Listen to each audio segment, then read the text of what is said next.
So I just want to welcome everybody back to the show, Struggling Artist Series. The name is Untitled Flow. That's UNTITLED Flow. I am here today with Reb Roberts, and I am very honored and happy to be talking with him today. How are you doing today? I'm good. I'm getting rolling. Things are happening. Getting started The with the birds, day.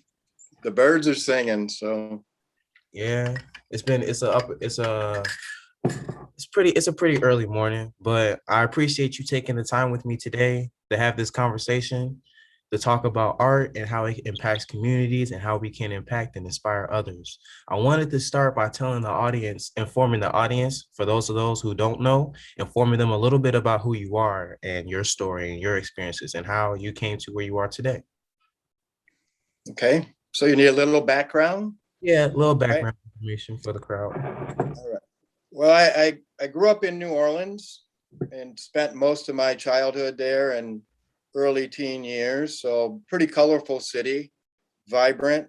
Um, Seems like everywhere that you went in that city, there were people expressing, you know, what was going on in their neighborhood, what it is they were all about, right? So handmade signs, reasons to have parades or parties, people creating their own costumes, music, food.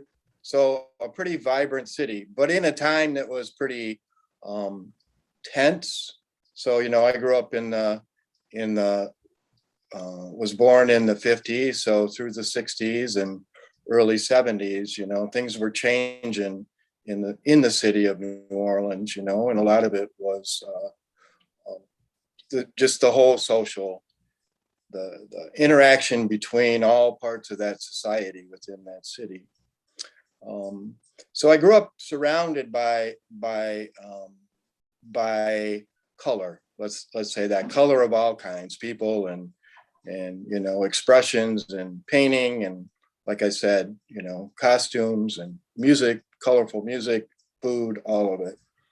And moved to Michigan when I was in high school, um, and came to Grand Rapids to go to Grand Valley as a student. I was I had left high school early as an opportunity to start college when I was 17 years old. So came to Allendale, Grand Valley, and was part of two alternative colleges on the campus at Grand Valley then, William James College and Thomas Jefferson College, which were very progressive thinkers. It was a time kind of after the summer of love, and lots of great ideas flowing in the world, and things were happening on campus within that little kind of small community, of students and professors and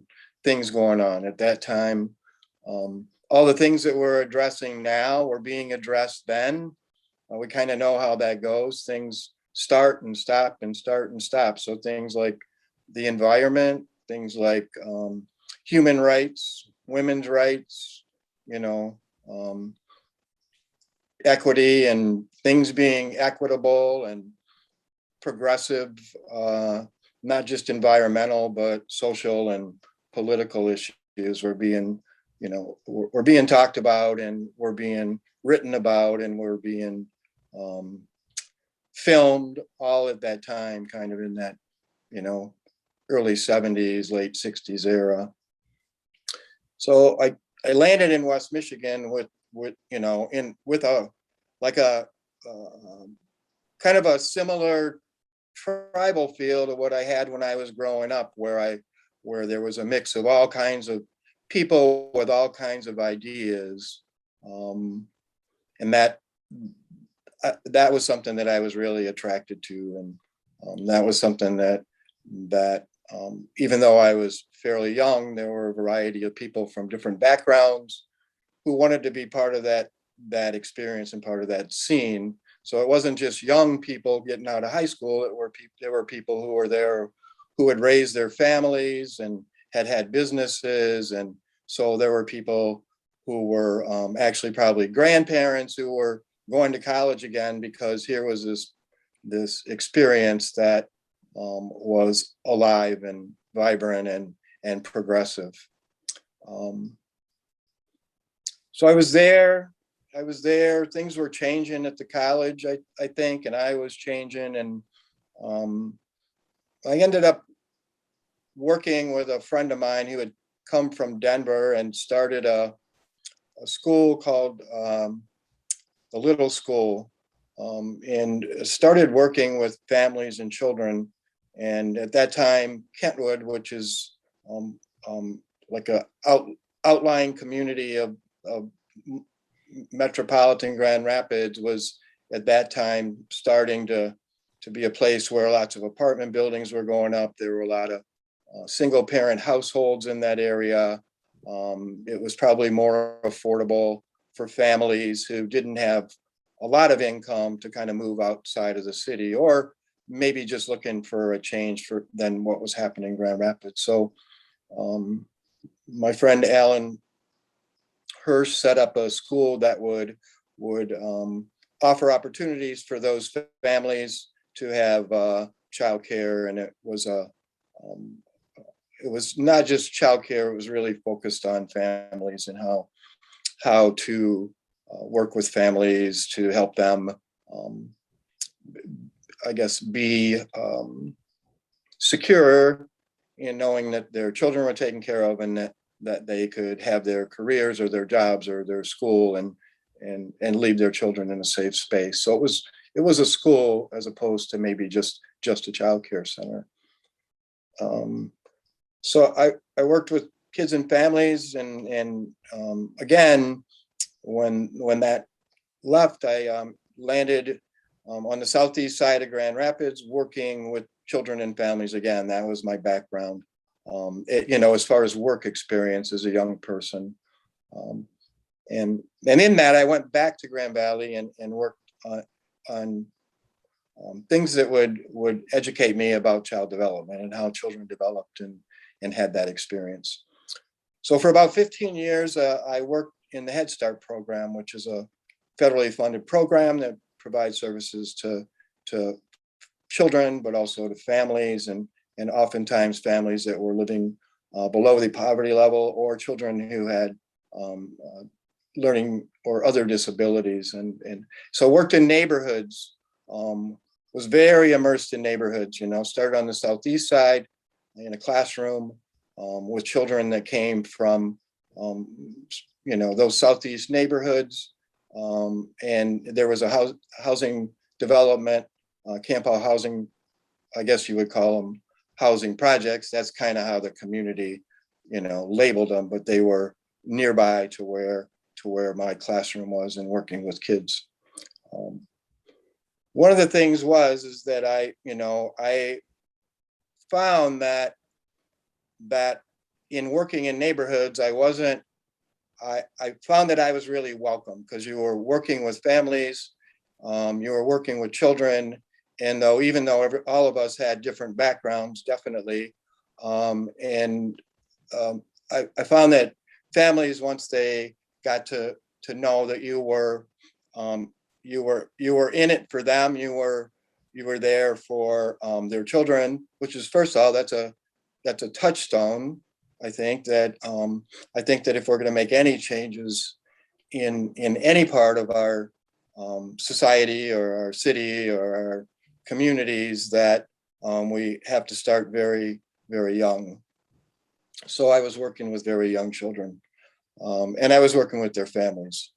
The beauty about the Head Start program is that it was comprehensive. It looked at the total needs of families. It looked at the total interests of families.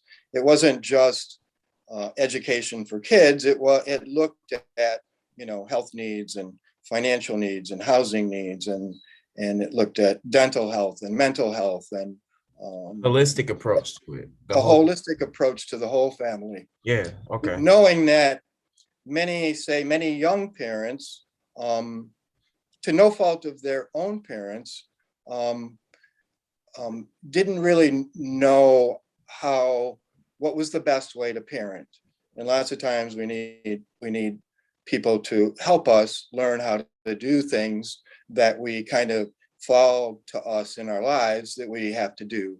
It's kind of like if you got to work on a car, it's nice to have a mechanic around who at least knows what tools to have and then show you, and then you can work. And I found that with families, oftentimes when people don't have the financial means, though that may not be the resource that's going to solve that's Yeah. going to solve everything right away.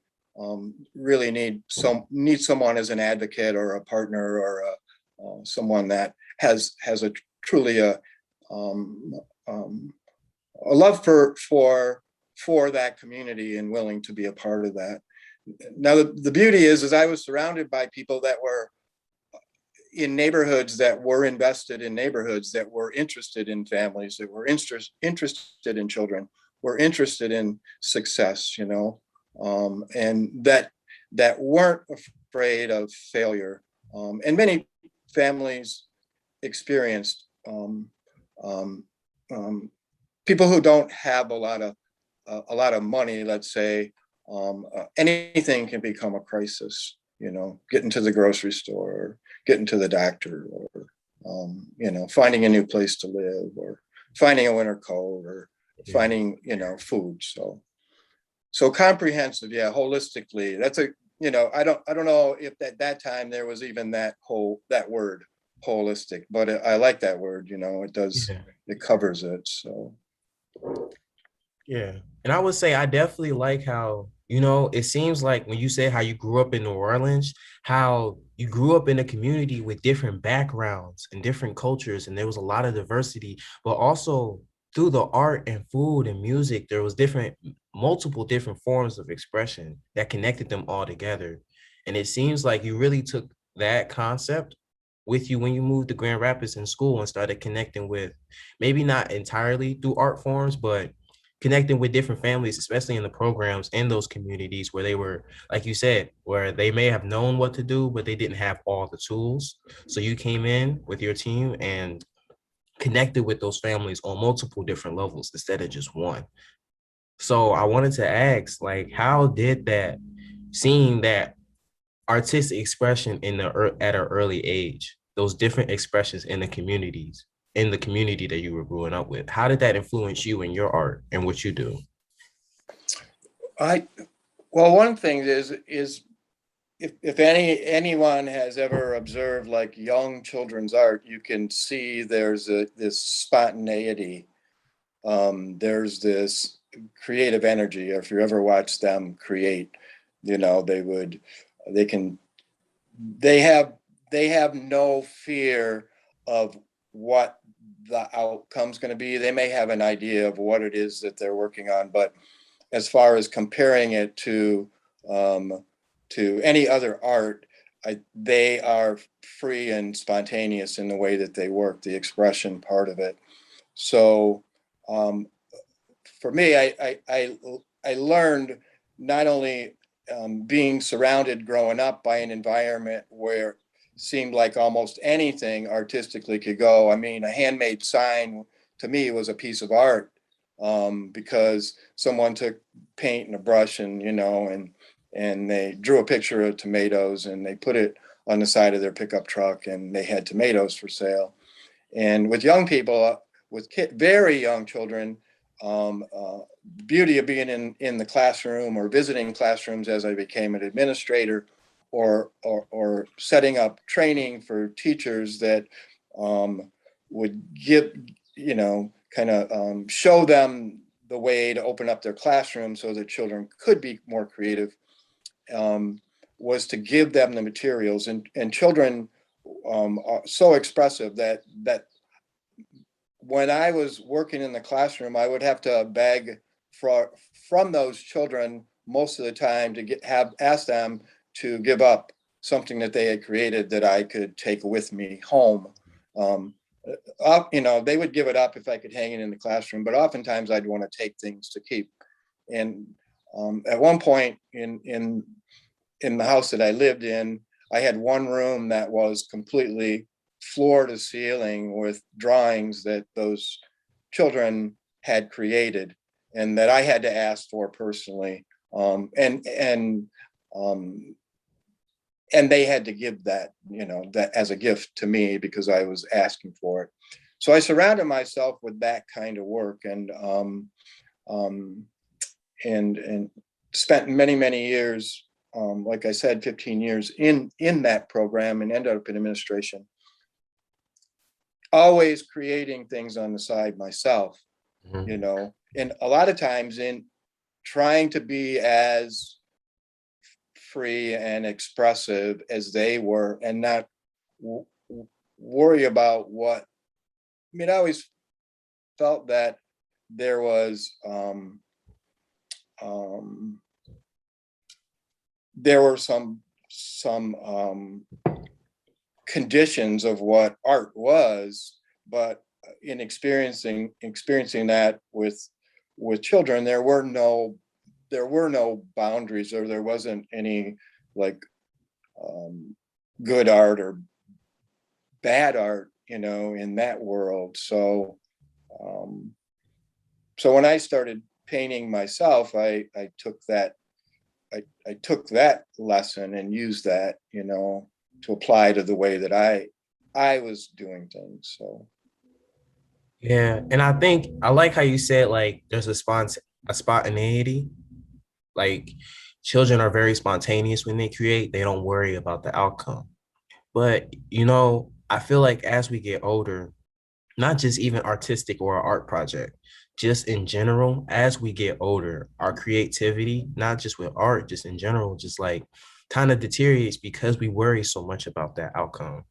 So I wanted to ask you, since you have a background in child development, where do you think the a fear of an outcome and that spontaneous creation starts? Because it seems like they have a negative relationship. As one goes up, the other one goes down. So what do you think? How do you think that relationship forms when we're growing up? And how does that impact us? And how did it impact you through your journey? well, one of the things, you learn through practice. Almost anything you do, like you go to the doctor, and they still call it a practice, right? Mm-hmm. I mean, it's the medical practice. And I I think that let's go to there's like this point where I said, well, okay, I'm not done with children and families. I'm not done with this community, but I'm going to pursue being an artist full time, right? So that, or I'm I'm gonna do this as my I'm gonna do it as a way to support myself. I'm gonna put things out there. I'm gonna take a chance. And I started doing that, and practice. Everything that you do was everything I did was practice for the next thing. Well, I had this idea that if I liked something, everybody was gonna like it, right? Like if I liked a painting, then everybody's gonna like it. Um, uh, Someone had told me about a big art show in Birmingham, Alabama, that that it's something I should do. I called, I should call them. I should get into this show. And it was another artist that I really respected, an artist named Mr. Imagination from Chicago. Actually, my favorite artist of all time. And he passed away a few years ago. His real name is Gregory Warmack, but he went by Mr. Imagination. And so Mr. Imagination had said, you need to call these people in Birmingham. You need to get into this show. You'll like sell out. I mean, not sell out like sell your soul, sell out, but whatever you bring, people will. You won't even have any artwork left. So I'm like getting big, in my head. This is great. This is all what I'm doing is great. I mean, I'm not thinking that to begin with, but one person who I really respect is acknowledging this is really great. Kind of like I said to young children, oh, this is great. I love this, and he was saying, oh, I love this. This is great. So I remember contacting these folks, and my artwork was all over the place. It was like one day I was doing one thing and it looked like somebody, and the next day I was doing something else. It looked like two different people were doing it. It had no, it wasn't grounded. You know what I mean? It was all over the place. Kind Yeah. of like that idea of being an artist. I'm going to be unique. I can do whatever I want, you know, and everybody's going to like it, you know, and I can just go wherever I want and, you know, just. And so I remember sending this to like a museum director because there was a museum down there that they were the sponsor of this outdoor art show. And I sent her some stuff and she gave me a call back and she said, Reb, you know, I really love what you're doing. How long you been doing this, you know? And I said, oh, you know, like full time, you know, really like full time, like maybe 6 months, right? Like maybe 6 months when I took that jump and said, I'm going to do this full time and this is going to be my next step, you know, kind of step into this career from all the background I have. And she said, you know, I really love what you're doing, but you're like all over the place, you know, like you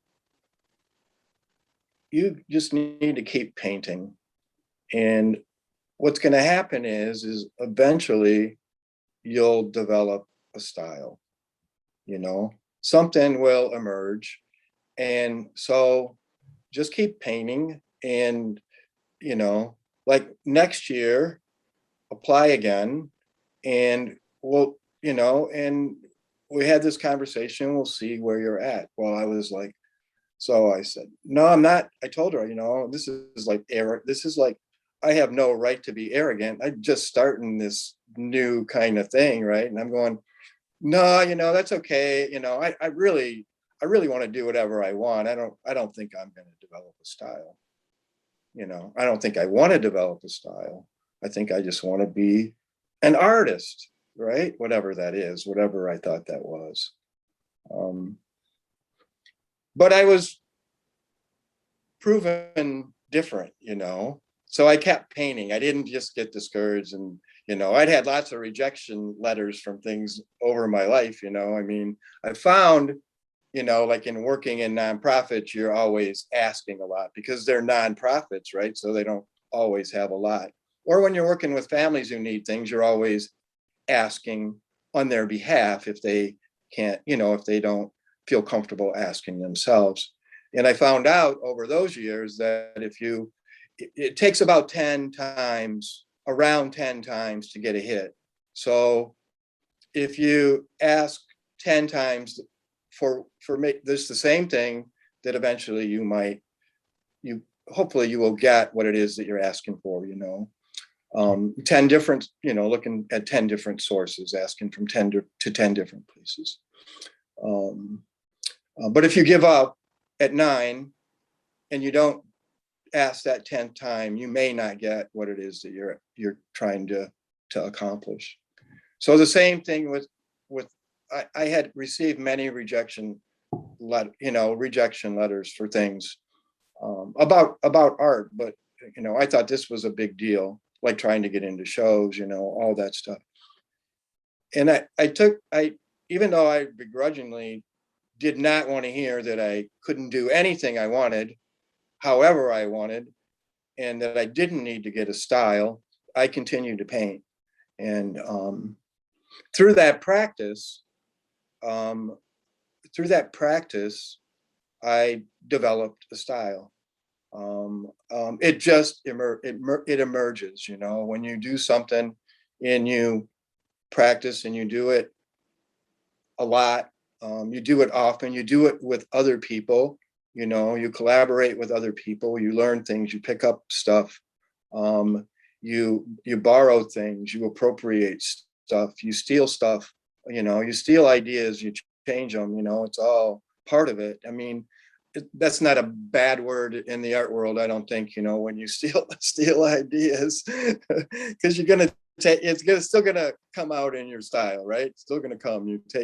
You're like, you say, oh, this is great. I love what this person's doing. No one is not going to turn out like they do it. You know, it's kind of like I'm appropriating this and borrowing it.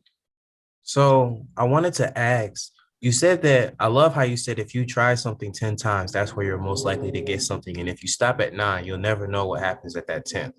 And you expressed how you went to school, you have this background in child development, and you had a good career through a federal program. And then all of a sudden you just decided to be a full-time artist. Be a full-time artist and dedicate your life to what you love, which was painting. And you said it, when you first started, you had some people that were encouraging you, but as you got deeper into it and as you started venturing in more into this field that you were trying to get into, you got a lot of rejections. People were saying that you need to do this and you need to do that, and it can be over. I can only imagine that it can be overwhelming. So my question, what was to you, is what really inspired that transition and what kept you persistent through all of that? I would say that the artists that I was meeting along the way, people that were inspiring to me, not just because they were saying I love what you're doing. It was more of like seeing what they were doing, or feeling like there was a community, a tribe of folks that were doing things with a kind of like floating down the same river together, and realize that, and not having any more,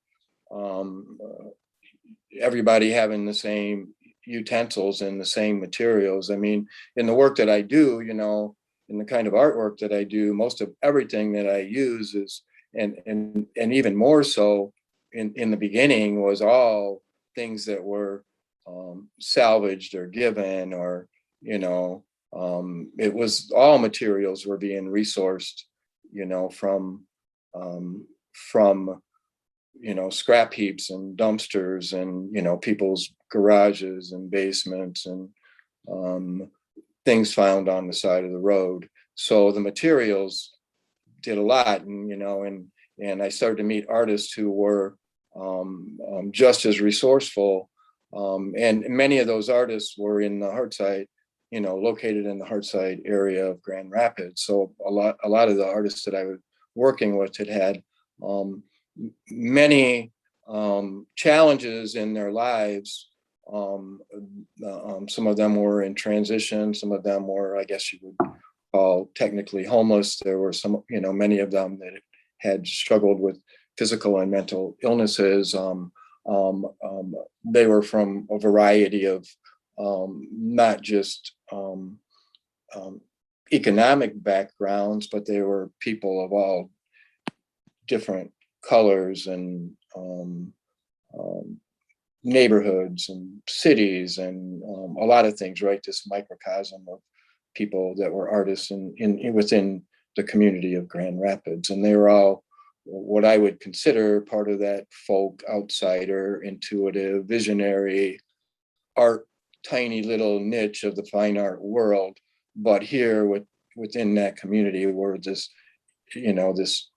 resource of people that were encouraging to each other and sharing materials and doing things together, community-based projects, but also just supporting each other.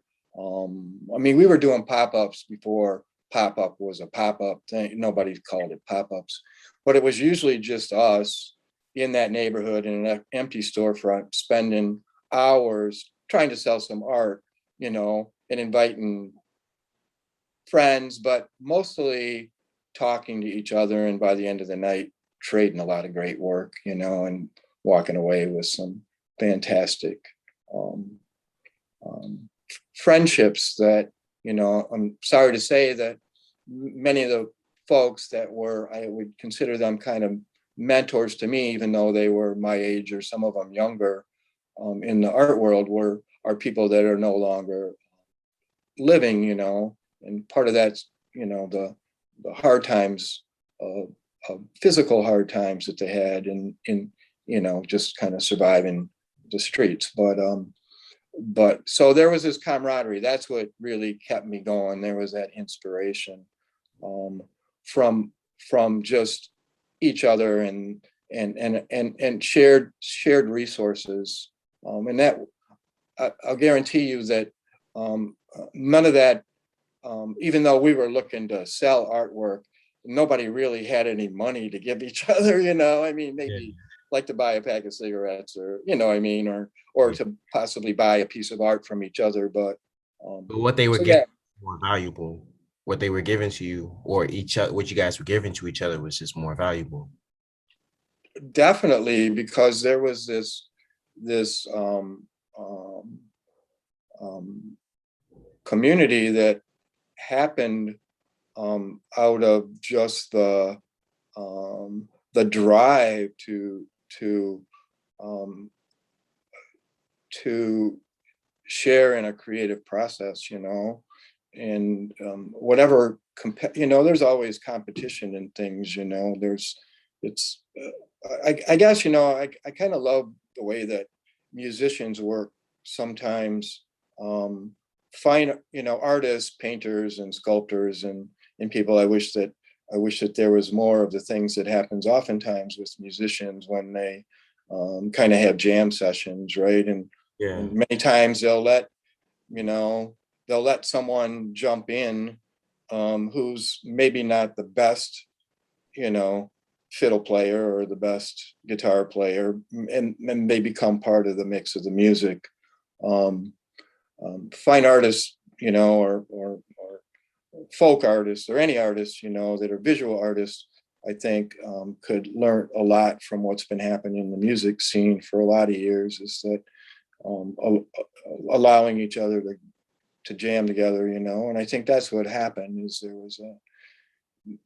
was a there was a jam session amongst visual artists that was a time and a place, and um, that was a catapult for me, in the fact that spending so many years working kind of in social work is like, how do you integrate, how do you become part of this other thing that you know nothing about, this world that you don't really know anything about, and how do you survive financially, and how do you keep going, you know so it's nice to have a community around you when you're getting in that river. So Yeah, I would say, yeah, that's definitely a thing with this conversation. Art and community, definitely. It seems like art has, well, from your standpoint of view, and what you've been telling me through your experience, art has been this kind of mold for you throughout your experience that helps you want to pour into other people through your work at Head Start and helping families and through social work. But also, you had opportunities for others to pour into you through your journey as an artist and trying to grow in your experience and finding your own unique style to take you even further. So, would you say that's the power of art?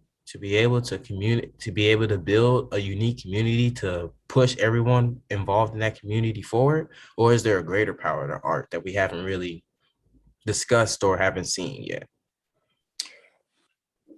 well, I think it does. I believe and I know that it does start with those artists being um, able to connect with each other, because that way they are able to share what it is that maybe their visions are, not just for their own career, but maybe for the community. Let's say Grand Rapids, what's the vision for Grand Rapids as far as art goes? Um, and then there, I think the next step that artists can help, but they can't necessarily make happen, that I know of right now, except through conversation and trying that 10 times to get there, is that I think that institutions within this community, or any community, can take artists to that next. They can take art, they can take artists, they can take their community on that journey of art to the next level by taking uh, uh, taking the time and the attention to focus on what some of those individual artists are doing and bring them to the forefront in those institutions.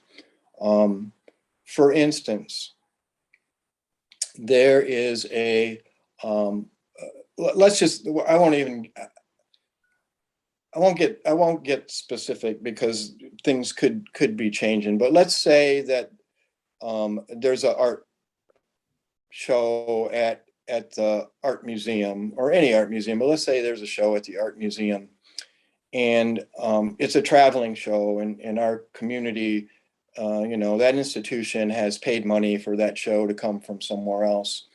I think that the best service to this art community is to see that the talent that we have, and that every year that we package what we have and we send that on the road and have other people experience that, and other institutions buy that, because we have so much talent here that has not been given the platform to shine on a national and international level.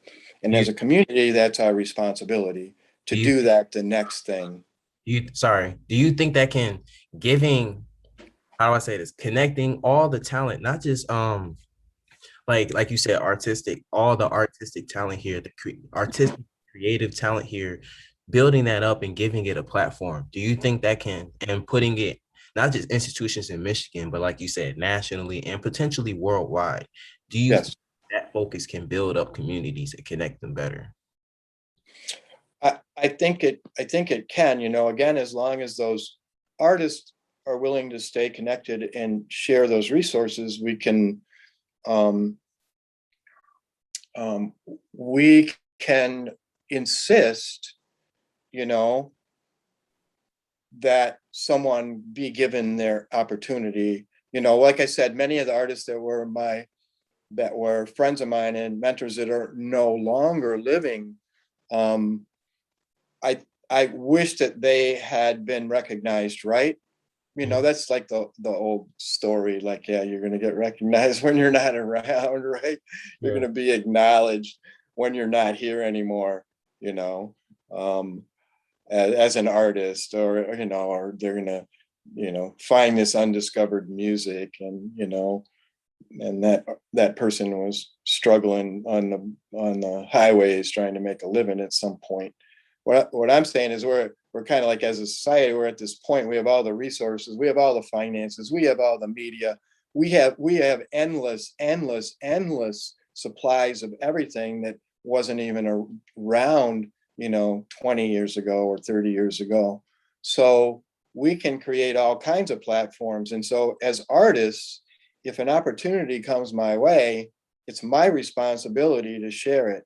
And say if it's an opportunity for, especially if it's something that I'm not able to do, or I'm too busy to do, or I'm just not going to do, it's my responsibility to pass that on to the rest of the community to have that opportunity. So as artists, that's why I was talking about musicians, is we can't protect only what we have. In order for us to have that national and international and even local um, um, support that we can have, if we really are serious and willing to practice what it is that we're doing, and continue with it, then it's our responsibility as fellow artists to share those resources and that information. So so we have a responsibility too, all the way along. We can't give that up just because we can't just put it all on an institution. Now they're going to take it over. We know what happens with that. When grassroots things go to bigger institutions, sometimes they lose the purpose of what it is that they started for, and it becomes that organization's purpose. What I'm saying is we have to stay involved in how that evolves, but it also puts a responsibility on the institutions to step up. And see, the thing is artists, I have to say this, is artists are probably the I don't know about during the pandemic or COVID, people were making different purchasing decisions, they were doing things remotely. But I would say that artists, from my experience, and I know many of them, um, um, are very locally focused when it comes to spending their dollars.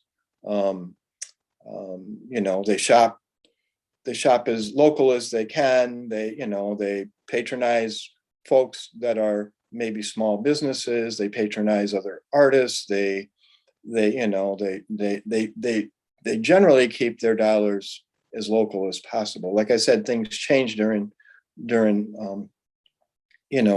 when things were locked down and people probably shop differently. But so any institution that makes an investment in an artist, and whether if that artist realizes some financial benefit, which they should, and they absolutely should, they absolutely should, and not just some, but many.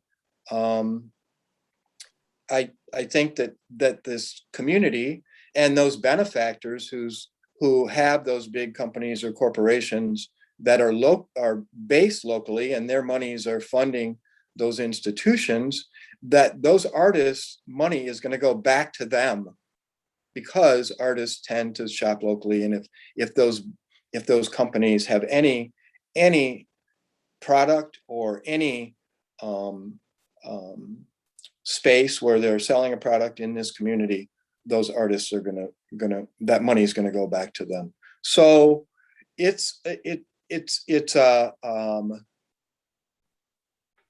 then we send that out, then we take all that love, we take all that creativity, and we send it out to the rest of the country and the rest of the world. It's about time. I can't, I was just talking to the past museum director of Muskegon Art Museum. We were at her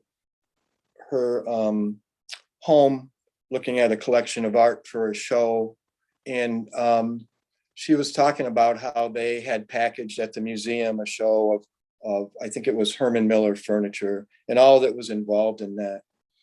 And designers and artists, actually, people design that furniture. And so that show went out to the rest of the world, right? It went all over the place. It traveled, but it was furniture, right? It was an attempt that was very successful, and this was a number of years ago. Grand Rapids has, I don't think, to my knowledge, done anything similar. We're talking to Grand Valley right now about possibly traveling a show. But I think that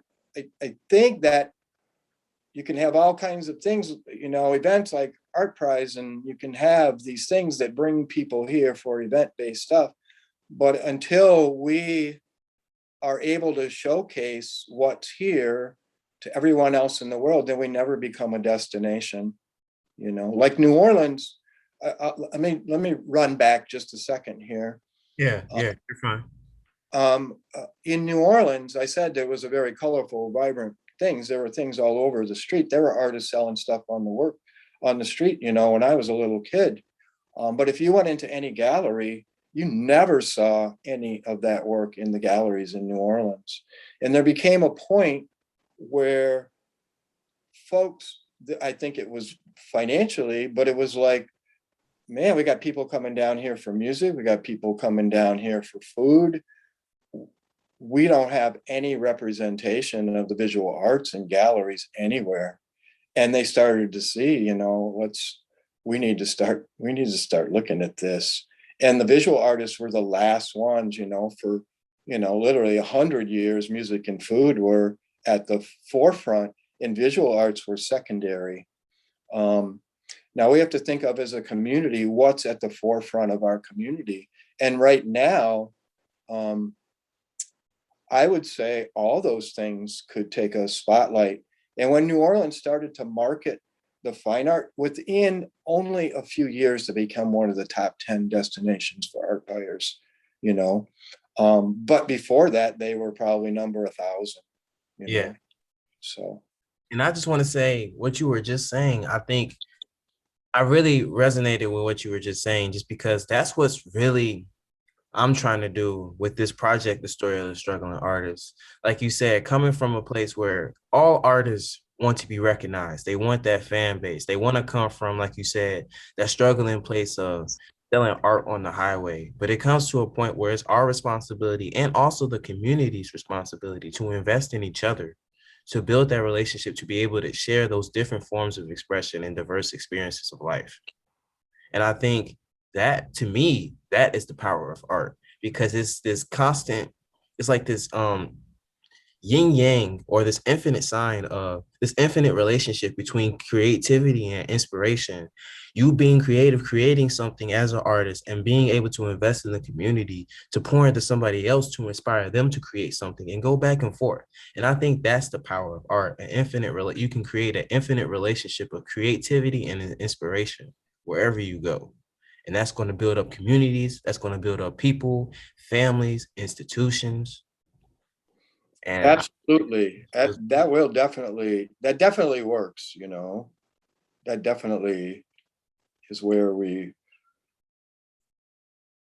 got to start really, we have to start really at birth. yeah. You know, I mean, we have to start at birth, and that's, yeah.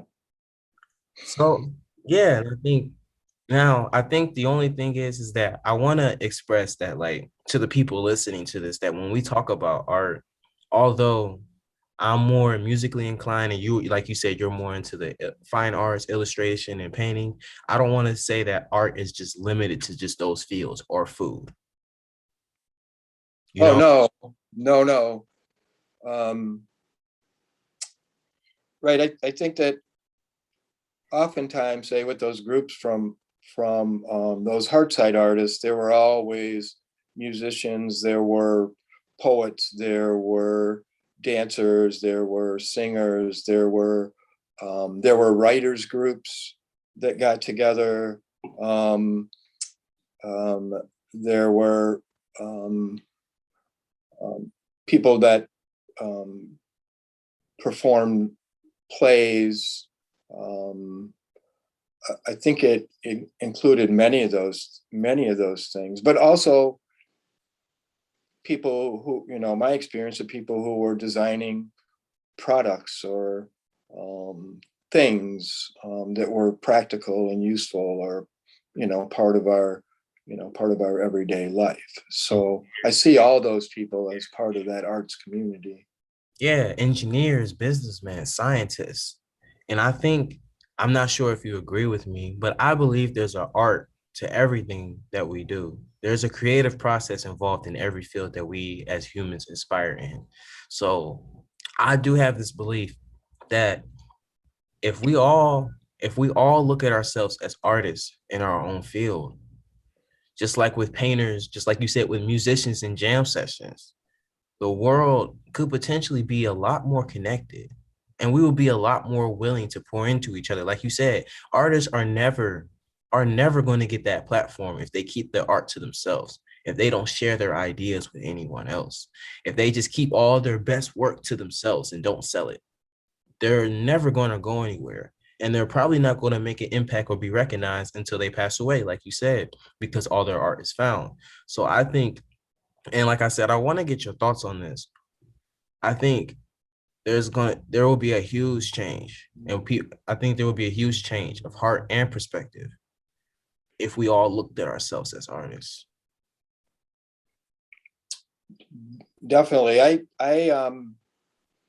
One of the things I had, there was a gallery that we had for 18 years, and that's always a kind of attracts many people, right? Not just other artists, which there were a lot of those, but people from all backgrounds, from all jobs, people who are interested in art, and having those conversations, you know, would talk about what their careers were, what they were interested in, or what they were doing. And it was that common ground of the visual arts that made that connection to what other people's careers were and how that those visual arts connected with what they were doing, say as an attorney, right? Not just to hang artwork in their, say, in their law offices, but also what were their connections within the community that we shared interest in? What neighborhood was it that they were invested in? How were they invested in that neighborhood? Who were those? Who were those community members that they were, say, in kinding their services to, and for what reason? So it always, I found that there are many creative people in different careers besides being a visual artist that are lending their expertise and their talents and sharing and collaborating with the rest of the community. I think that the fact that what it is that I do, that they were attracted to, was what attracts me to what it is that they do. And in turn, they introduce me to someone that's doing something. Just how you and I have met in the last week was through a connection, which was, through Joel, who at one time had done interviews and recorded an art project that I was working on, and then in turn, years later, something else that he's doing. So we've always stayed in contact. Not all the time, but over the years, we've stayed in contact with what we're doing and introduced, to our new friends, to our new partners, and they become partners, with everything else that we've done. So,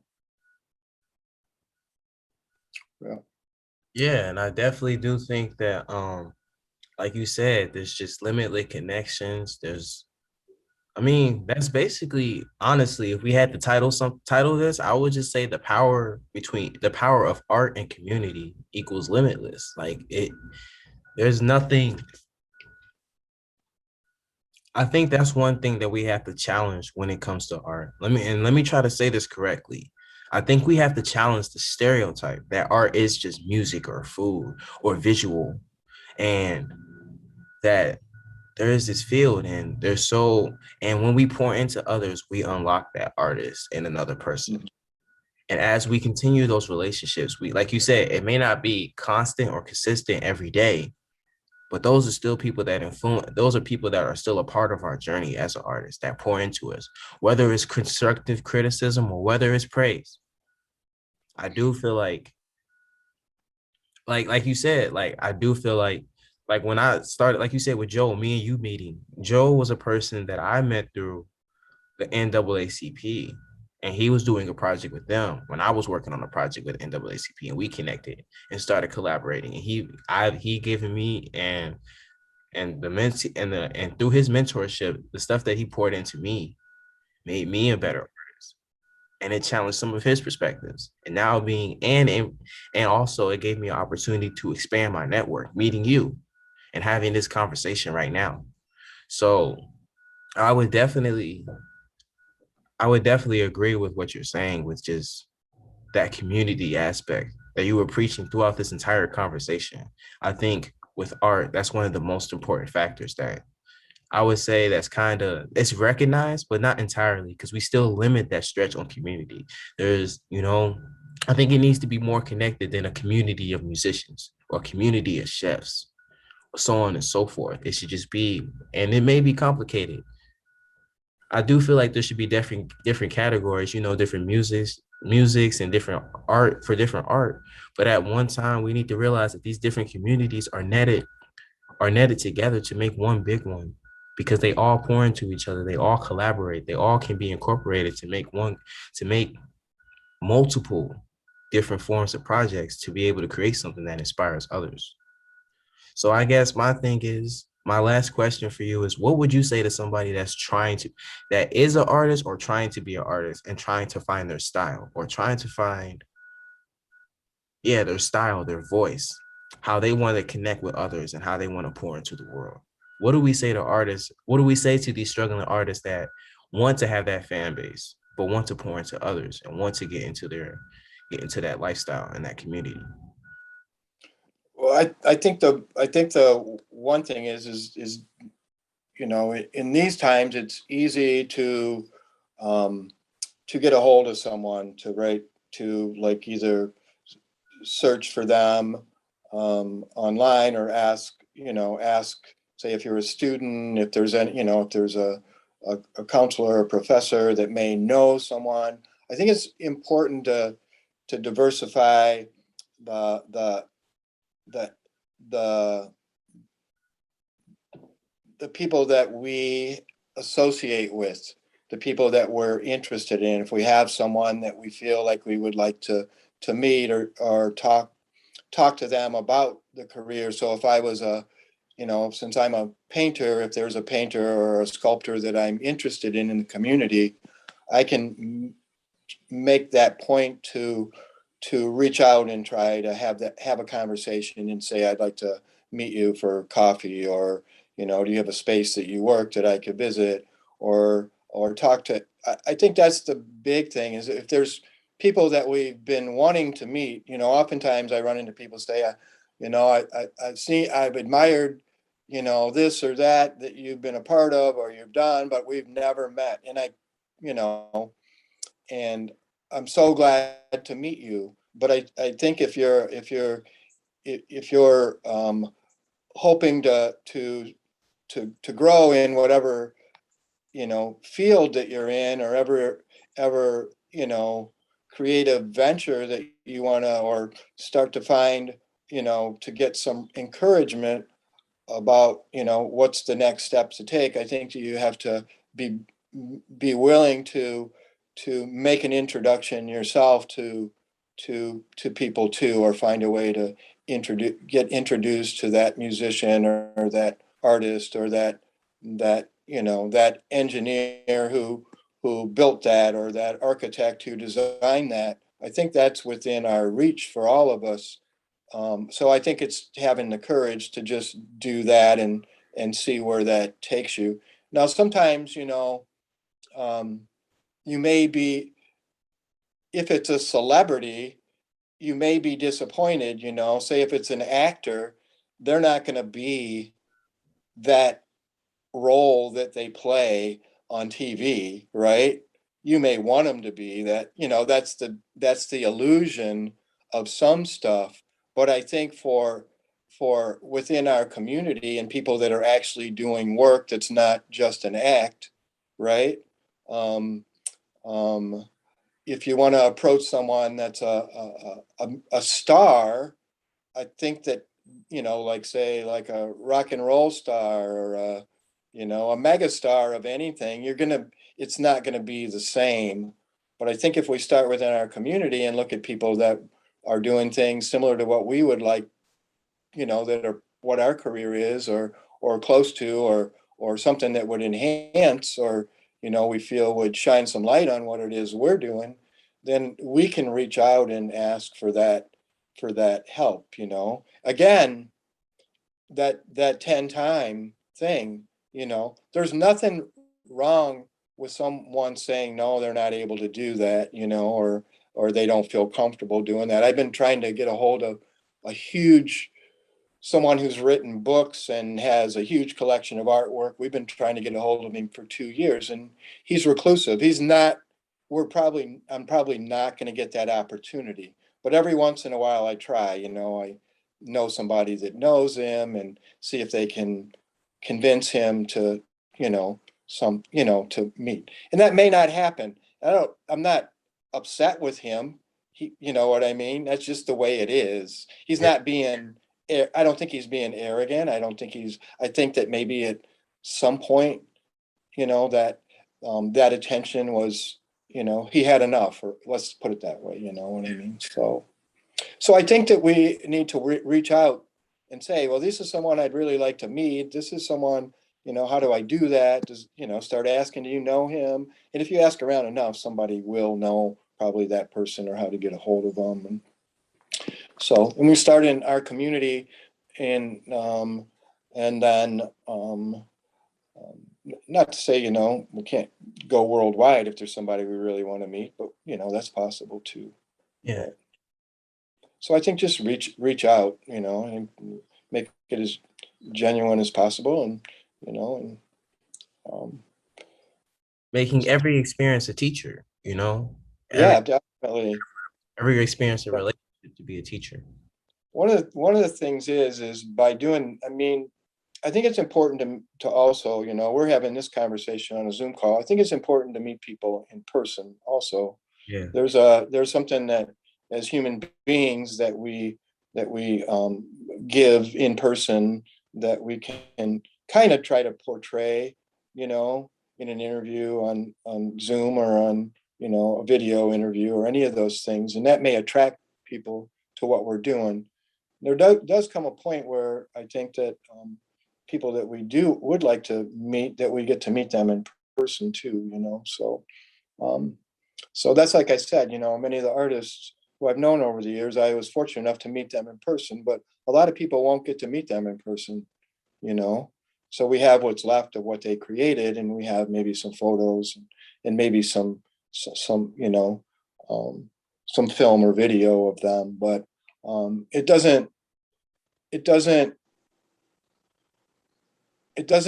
um, um, it doesn't portray the gratitude for being able to be alive. You know what I mean? We only get to be alive for so long. And I And like how you were, and I like how you worded that, if I may, how you yeah. said that, we may not be able to meet our inspirations. We may not be able to meet the people who inspired us, after Hmm. they're alive. And then when they're gone, all they have is, their artwork, some photos, and maybe their work. And I feel like that's the struggle, the one of the main struggles that artists face, and it motivates them to take different paths. Like you said, like we've been saying this entire time, artists of any form that long for a community, they long for this fan base.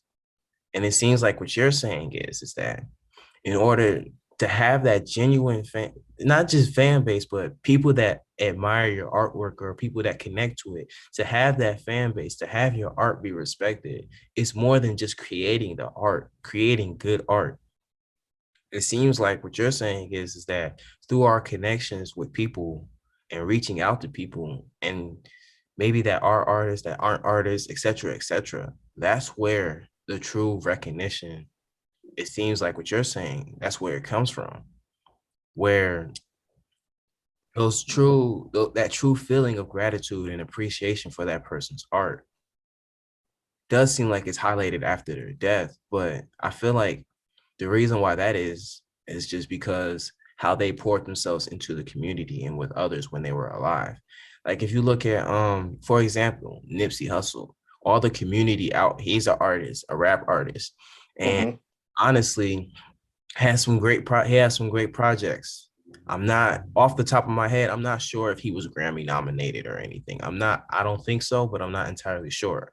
But when he passed away a couple years ago, um, a lot of people, yes, they were talking about his artwork and how but they also were talking about the things that he did for the community, Hmm. his Yep. projects. And it was the same with DMX, another artist who passed away. And it's the same for there's another artist. I'm just naming rap music. That's just kind of more. Yeah. But XX Tentacion, he has a controversial history, but he created a community of people. His music created a community of people that felt what he felt, that were inspired by the way he portrayed his words and his music, and really connected with that. And that's what created that community of his music and of his art and of his fans. And I think that is, and it ring, and I think that really does ring true as artists. It's not about just the work that we do, but it's how we carry ourselves, how we interact with the world and our environment, and how we pour back into it. Because yes, you can make the hottest song, you can have the dopest painting, you can have the dopest drawing, you can write a poem that has words that make people cry. But at the end of the day, if you're not truly sharing that, and I'm not saying just giving out that song or poem or that painting, like truly sharing the experiences, having other people pour into that. If you didn't have nobody pour into that work, or sharing that experience that inspired you to make that work so other people can make great work too, I feel like, and maybe this isn't true, but I feel like eventually your art will just get buried with everybody else's.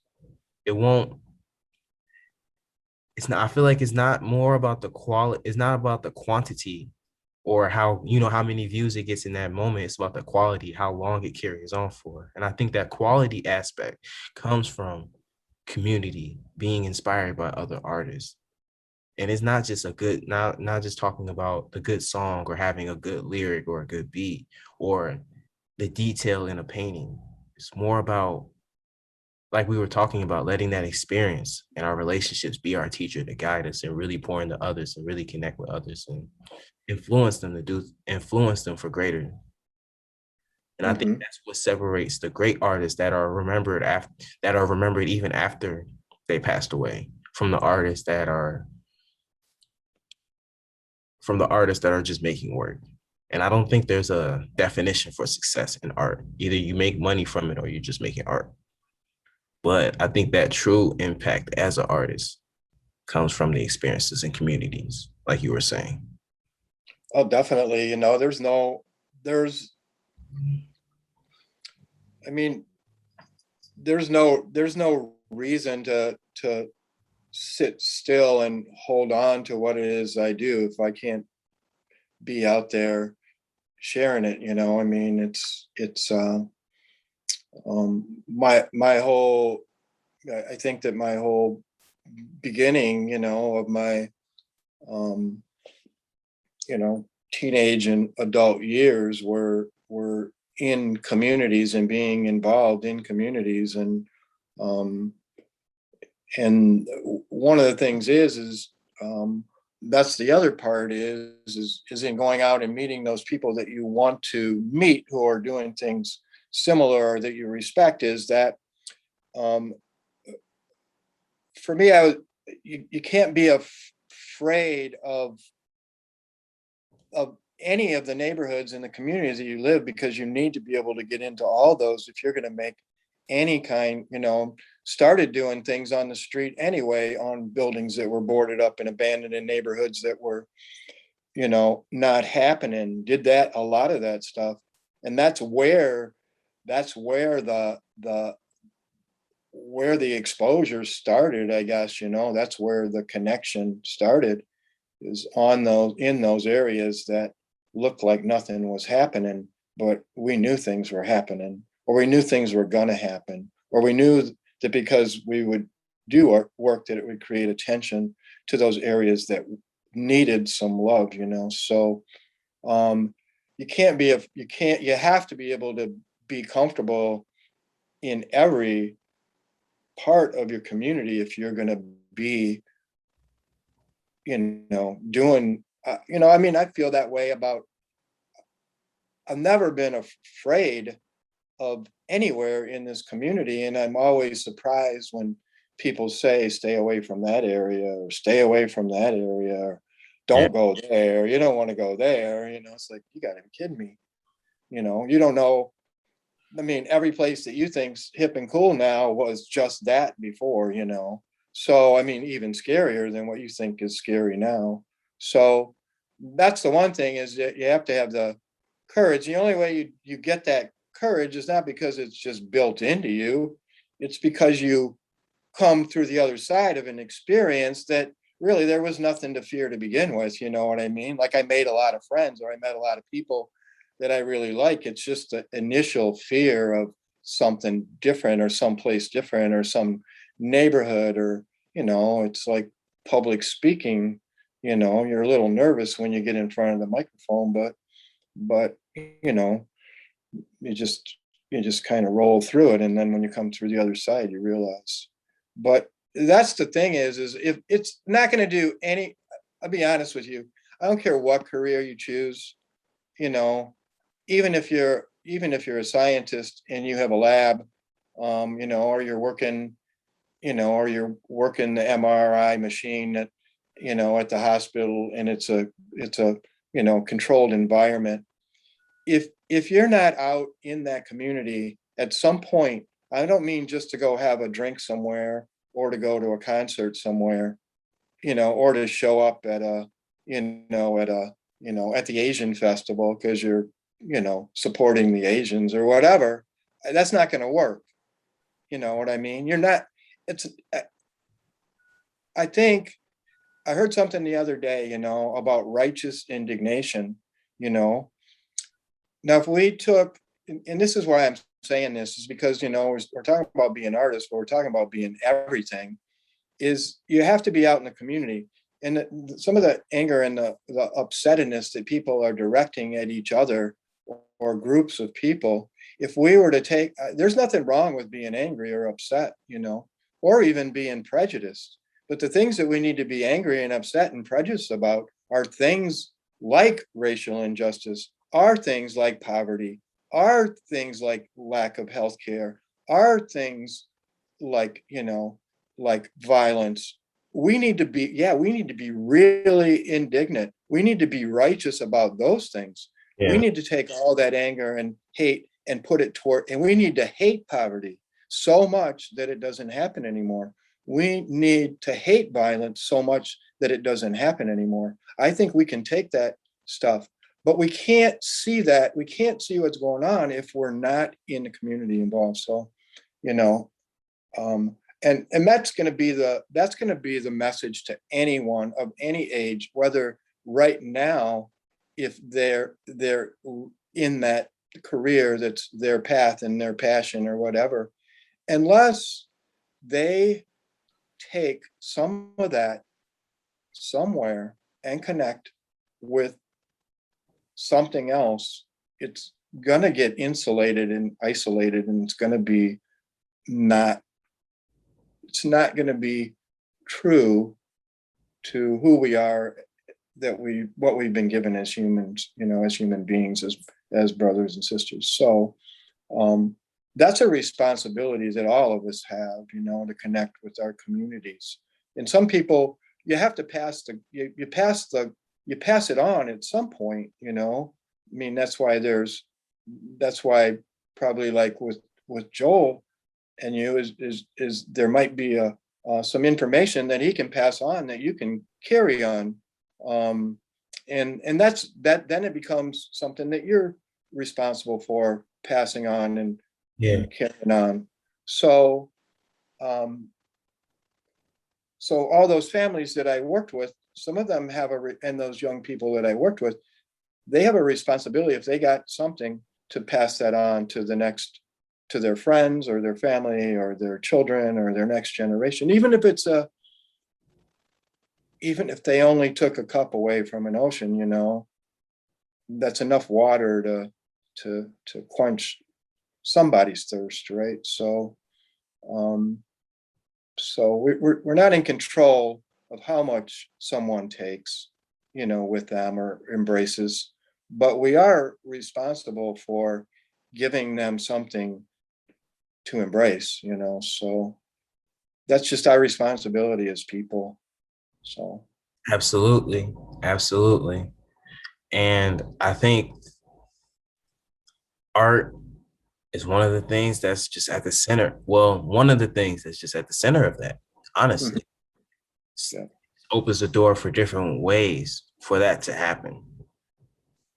And I think once we accept that view and find the other potential things that make that happen, I do feel like we'll be more willing to embrace, give people things, find things that embrace us, and try to give that to others. right, yeah, and we can, we have it built in us to be able to share. It's in there, Yeah, for you sure, know. most definitely. Well, Reb, I definitely do want to say I appreciate our conversation. I love everything that I agree with everything that you were bringing up today about the importance of being an artist and having a responsibility to share what embraced you and what got you through and what inspired you to others, to make sure that they're embraced, to make sure that they're inspired, to make sure that they can make it through anything. I think as artists, that is our number one priority, you know, besides our passion and, you know, Mhm. maybe being successful and having a fan base. That's one of our top priorities for sure. And I'm hoping that we can definitely link up and have another great conversation. And for everybody listening, I want you guys to know that you are an artist and you can be inspired. You can inspire others. And whatever your style or voice is, own it, manifest it, speak it into existence. There is power in all of our words and everything that we do. And as an artist, I just say to you, continue to create and inspire.